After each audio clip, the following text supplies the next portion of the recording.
Hello and welcome again with the chapter The Enemy by Paul S. Buck.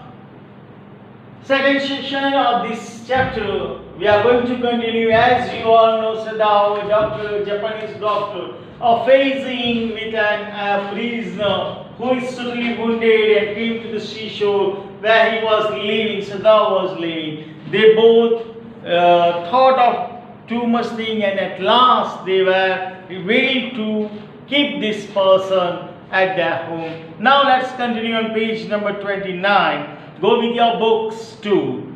Thus agreed, together they lifted the man. He was a very light, like a fowl that had been half starved for a long time, until it is only feathers and skeleton. So the man was a lighter, like that of a feather.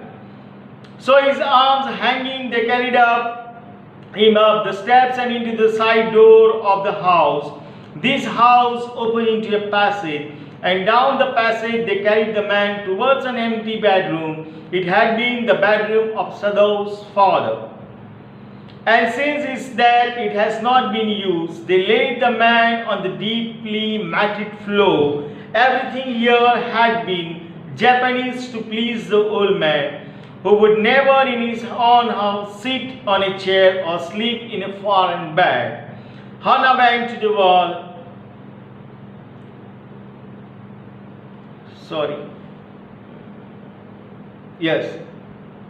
Hana went to the wall, the cupboards, and slid back a door and took out a soft quilt.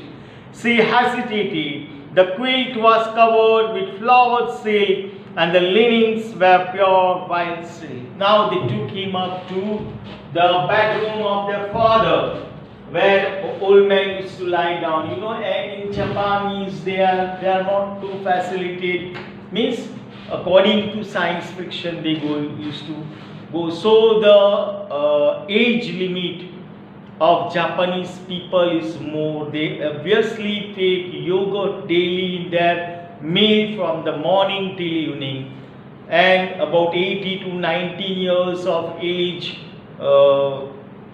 parents and grandparents are working in the fields, and you can't just imagine what a superb physics they consume. So here also there was no chair, but they laid him down, and silk pattern, flowered silk, a white covered quilt was being brought by Hana. "He is so dirty," she murmured in distress. "Yes, he had better be washed." Sadao agreed. "If you will fetch hot water, I will wash him." "I cannot bear for you to touch him," she said. "We shall have to tell the servant he is here." "I will tell Yumi. Now she can leave the children for a few minutes and she can wash him."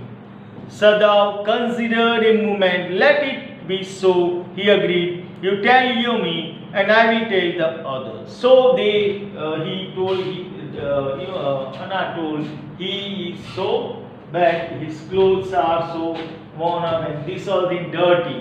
They tried that they will wash him, told to fetch some hot water, but she told, "Yeah, the servants will do this work," and they went to say them in different manner. But the utter pallor of the man's unconscious face moved him first to stop and feel his pulse. It was faint, but it was there.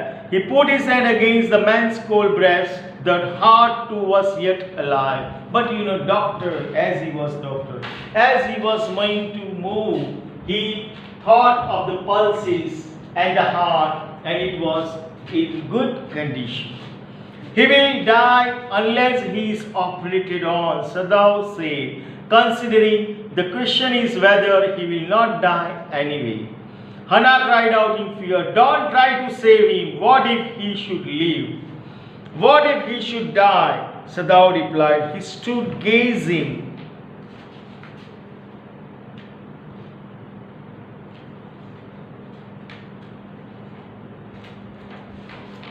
Pages are also not going to work. Okay.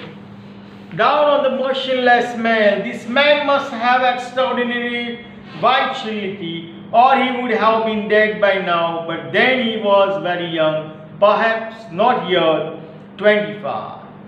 So there was a discussion to be operated and not to be operated. What is there if he is alive and what is there if he is dead? But they thought he is just of about 25 years of age and God had sent it to him. Let's continue. You mean die from the operation, Hannah? Yeah. Yes, Sadao said. Hannah considered this doubtfully, and when she did not answer, Sadao turned away. At any rate, something must be done with him, he said, and first he must be washed. He went quickly out of the room and Hannah came behind him. She said not wish to be left alone with the white man. He was the first she had seen since she left America, and now he seems to have nothing to do with those whom she had known there. Here he was her enemy, a maniac, living or dead. So, Sadao, Dr. Han, he felt that he must be washed and then be operated. He went away, he went outside. Hannah also came behind him as see for him this person was enemy. No doubt she had left America, and after that she had seen the first person, American person over here. She turned to the nursery and called Yummy. But the children heard her voice and she had to go in for a moment and smile and them and play with the baby boy, now nearly 13 months old. Over the baby's soft black head, she motioned with her mouth, Yummy, come with me. And she called the servant. Apart, she had to be there as there was a boy of 13 months. She went there, gave some good things, good deeds to them, and called the servant. I will put the baby to bed. Yumi replied, he is ready. She went with Yumi into the bedroom next to the nursery and stood with the boy in her arms while Yumi spread the sleeping quilts on the floor and laid the baby between them. Then Yana led them quickly and softly to the kitchen. The two servants were frightened at what their master had just told them. The old gardener, who was also a house servant, pulled the few hairs on his upper lip. The master ought not to heal the wound of this white man, he said bluntly to Hannah. Then Hannah went to the kitchen. There was a garden come servant over there, old gardener. He was angry with the American, the white man. He told the master had ordered something, but he must not be saved by him. He said bluntly to Hannah, the white man ought to die. First he was shot. Then the sea caught him and wounded him with her rock. If the master heals what the gun did and what the sea did, they will take revenge on us. So old belief, you can say, by the old days. So that he was shot down, then the sea hurted, and if we will cure him, what will the sea and the gun will do to us? I will tell him what you say, Hannah replied cautiously. But she herself was also frightened, although she was not superstitious as the old man was. Could it be never be well to help an enemy? Nevertheless, she told Yumi to fetch the hot water and bring it to the room where the man was there. So Hannah also thought of something, but she was not feeling a superstitious in her like the old man. So she ordered to Yumi to fetch hot water and come there. She went ahead and slid back the partitions. Sada was not yet there. Yumi, following, put down her wooden bucket. Then she went over to the white man. When she saw him, her thick lips folded themselves into stubbornness. I have never washed a white man, she said, and I will not wash so dirty a one now. Hannah cried her severely, you will do what your master commands you. So Yumi was also not ready to wash the white man as she saw her. She told, no, I have never washed and I will never wash an enemy too. But Hannah told that this is the order from your mast. There was so fierce a look of resistance upon Yumi's round, dull face that Hana felt unreasonably afraid. After all, if the servant should report something that was not as it happened. Very well, she said with dignity. You understand, we only want to bring him to his senses so that we can turn him over as a prisoner. Then she make her understand there's nothing we have to do. We have to recognize him and make him as a prisoner. I will have nothing to do with it. Yumi said, I am a poor person and it is not my business. Then please, Hana said gently, return to your own work. Hana told, okay, then you can return to your own work. At once Yumi left the room, but this left Hana with the white man alone. She might have been too afraid to stay, had not her anger at Yumi's stubbornness now sustained her. And now this time, Hana obviously was with the white man, and now she was in fear. As Yumi was there, she can maintain and sustain, but now she got a particular type of fear being with the white man. Stupid Yumi, she muttered fiercely. Is this anything but a man and a wounded, helpless man? In the conviction of her own superiority, she bent impulsively and untied the rugs that kept the white man covered. When she had this bare, she dipped the small clean towel that Yumi had brought into the steaming hot water and washed his face carefully. The man's skin, though rough with exposure, was of fine texture and must have been very blond when he was a child. So now Hana started her business, means was washing the man.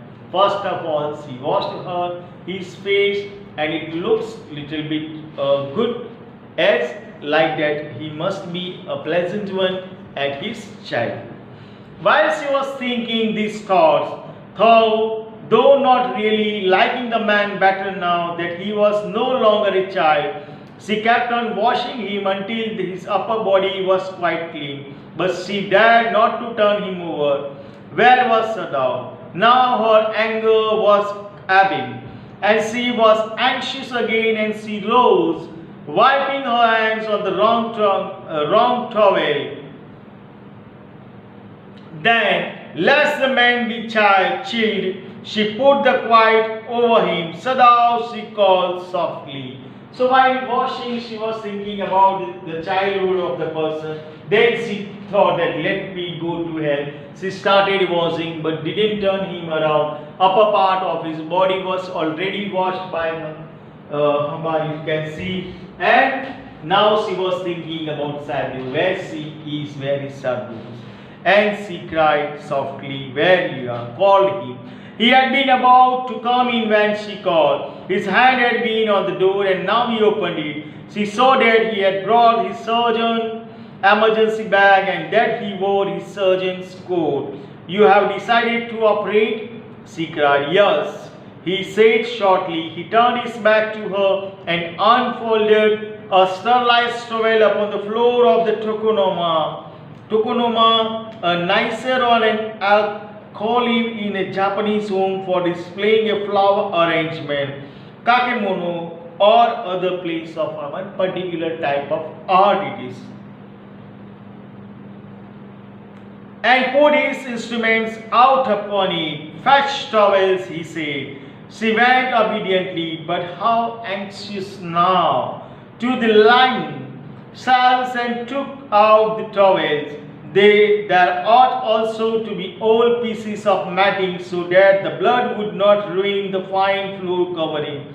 She went out to the back veranda where the gardener kept strips of matting with which to protect delicate shrubs on cold nights, and took an armful of them. So now she thought that if blood will shed, what to do? It will make all dirty and useless. So she went over outside, bringing some strips that they were keeping on the flowers and the plants when they was too cold, and it was kept by the gardener. She lifted over the house and came over there.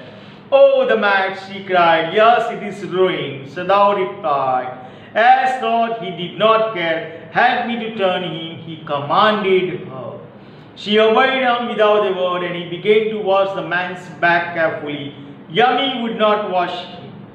She said, "Did you wash him then?" Sadao asked, not stopping for a moment, his swift, concise movement. "Yes," she said. He did not seem to hear her, but she was used to his absorption when he was at work. She wondered for a moment if it mattered to him what was the body upon which he worked, so long as it was for the work. He did so excellently, as she knew that by working, Sadao is totally concerned with this patient, the person who is there, we can say. So she knew everything, and she thought that he is excellent in his work. "You will have to give the anesthetic if he needs it," he said. She repeated blankly, "But never have I." "It is easy enough," he said impatiently. He told her that she must give him anesthetic. She told, "I have never given so," and he told, "You can, it's easy." He was taking out the packing now, and the blood began to flow more quickly. He peered into the wound with the bright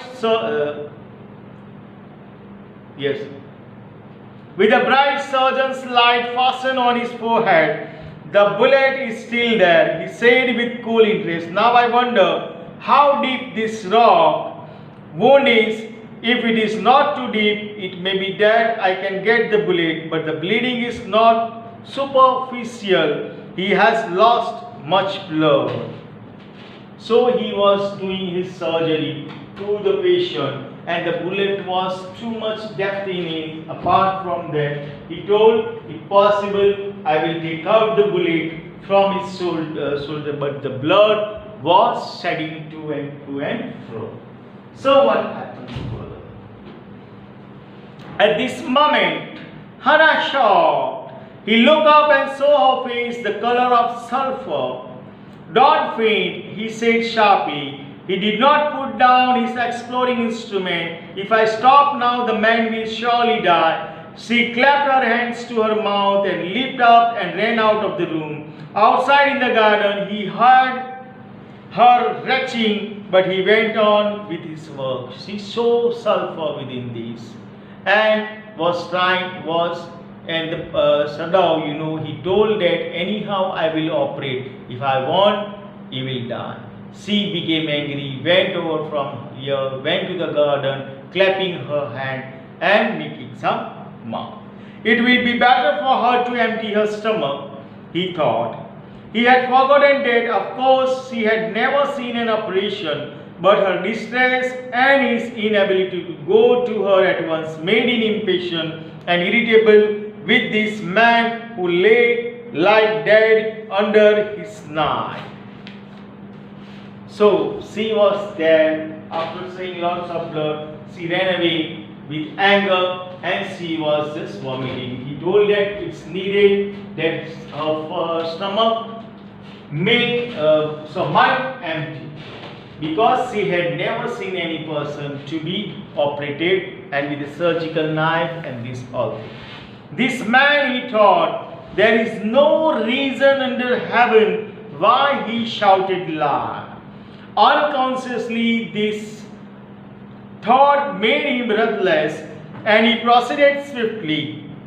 In his dream, the man moaned, but Sadao paid no heed except to mutter at him. "Go on," he muttered, "go on if you like.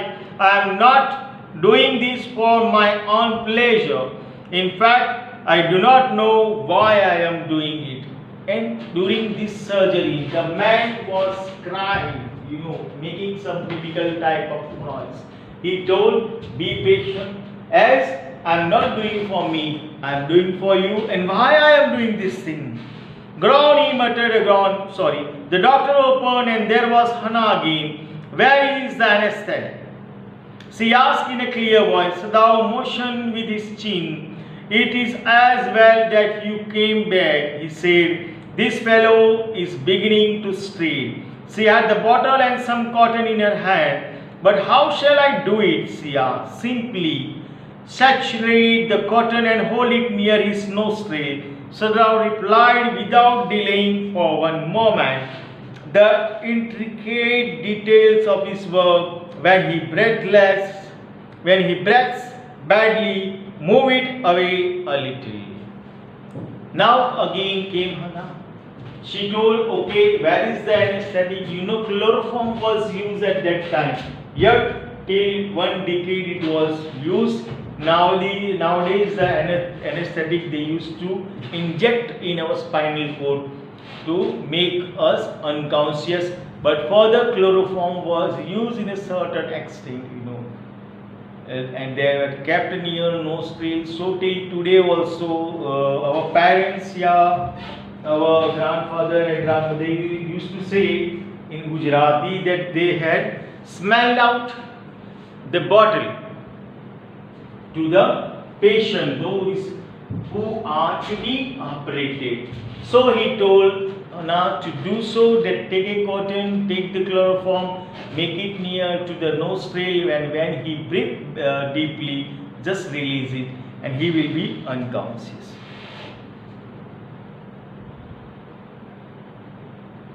It is not quite at the kidney, my dear. Sorry. Where I was, I forgot.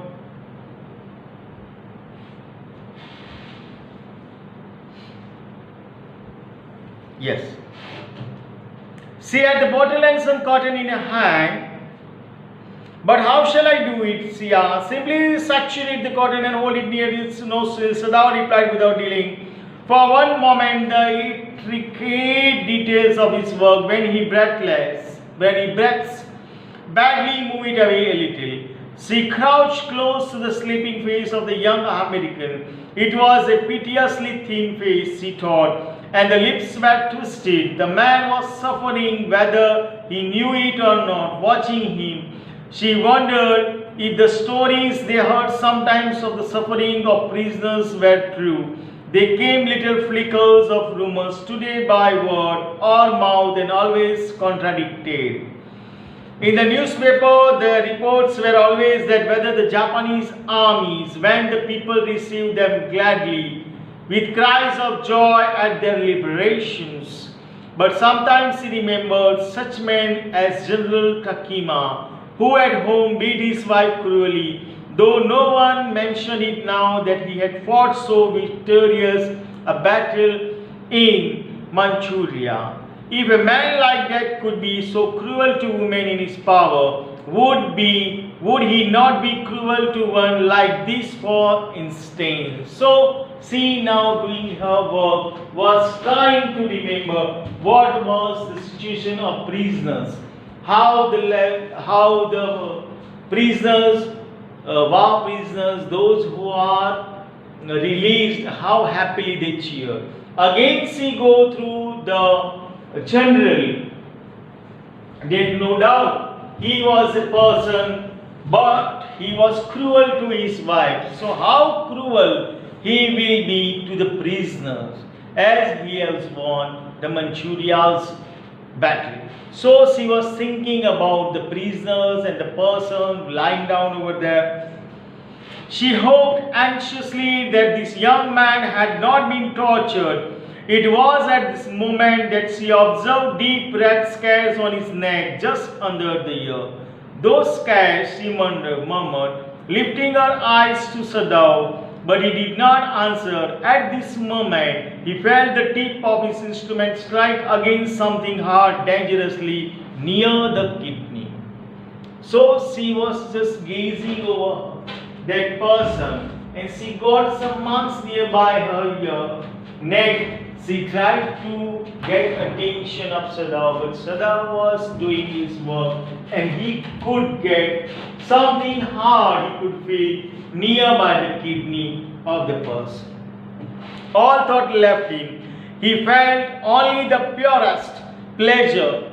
He probed with his fingers, delicately familiar with every atom of this human body. His old American professor of anatomy had seen to that knowledge.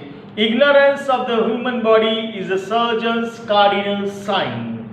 Sirs, he had thundered at his classes years after year. To operate without as complete knowledge of the body as you had made it, anything less than that is a murder. No doubt he was a surgeon and he could understand, and he have already understand each and every factor of anatomy, every factor of body. So he remembers about his American professor that a doctor must know every part, a surgeon especially, every part of the body, everything of the body. And if you are not knowing and you operate a person without any knowledge, then it seems to have sin, that you are doing a sin. And it is like that of a murder. It is not quite at the kidney, my friend, Sadao murmured. It was his habit to murmur to the patient when he forgot himself in an operation. My friend, he always called his patients, and so now he did, forgotten that this was his enemy. So now he was totally involved in his work of surgery, and now he could see that there was nothing too dangerous, and he used to call the patient friend when he was operating, but he forgot that this person was nevertheless but his enemy. Then quickly, with the cleanness and more precise of incisions, the bullet was out. The man cried, but he was still unconscious. Nevertheless, he muttered a few English words. "Gods," he muttered, choking. "They got my gods." "Sadao," Hannah cried sharply. "Hush," Sadao said. The man sank again into silence so profound that Sadao took up his wrist, having the touch of it. Yes, there was still a pulse so faint, so feeble but enough, if he wanted the man to live, to give hope. And during surgery, when the bullet was taken off, the man uttered some English word, and with that, no doubt, Sadao was a little bit angry, but he shouted. Now the person was in peace, and now he checked the vein, and it was going in a good manner. But certainly I do not want this man to live, he thought. And again the patriotism came in his mind. He thought, I don't want to make him live. No more anesthetic, he told Hannah. He turned as swiftly as though he had never paused, and from his medicines he chose a small vial, and from it filled a hypodermic and thrust it into the patient's left arm. Then putting down the needle, he took the man's wrist again. The pulse under his fingers fluttered once or twice and then grew strong. This man will live in spite of all, he said to Anna, and sighed. The young man woke so weak, his blue eyes so terrified when he perceived where he was, that Hannah felt compelled to apologize. She herself served him, for none of the servants would enter the room. Now the operation was completed. Now the person was curing, and everything he was served by Hannah. The man could see with his bluish eyes to Hannah, and apart from that, no servant was ready to cure this patient. So my dear friends, I would like to stop this session yet here. We will continue next. So till then, I would like to thank you. Thank you very much, my dear friends. Thank you.